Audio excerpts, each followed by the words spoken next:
Ever see the dried up husk of a mummy that's just lying on public display in Massachusetts General Hospital? Right there in Boston's oldest hospital, in the Ether Dome, you can see it's not a sarcophagus like you would see in a museum. It is the actual mummified remains of a human being called Paddy Hershef, who was probably a worker on the necropolis between 600 and 700 BCE in Egypt. Well, we call him Paddy because here in Irish Boston, why wouldn't you? He's sent over by a Dutch guy named Jacob van Lennep, who's in 1823 is like, let's send the first complete mummified remains in American history to the lead surgeon of MGH, John Collins Warren, who decides it would be really fun to unwrap this thing with a bunch of doctors watching and examine it and do some surgeries. Yeah, well, the head falls off, and so he does some surgery to reattach it, and then he stands it vertically.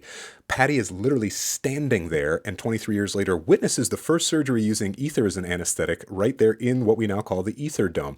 He's in there for, 150 years when in 1984 he's sent to Springfield for a special exhibition. His head falls off again, and so they shove a broom handle down through his neck hole and pop the head on top of that like he's a tinker toy, and they put him back together. Finally, in 2013, MGH decides to fix that problem, clean him up, and then they lie him down. So now he's lying inside of the Ether Dome, but he is still on full public display. You can go and check him out to this day. MGH, as it turns out, is a great tourist attraction. You can not only see where the first anesthetic surgery was performed, but you will see the mummified remains of a Paddy Hershef in the same room.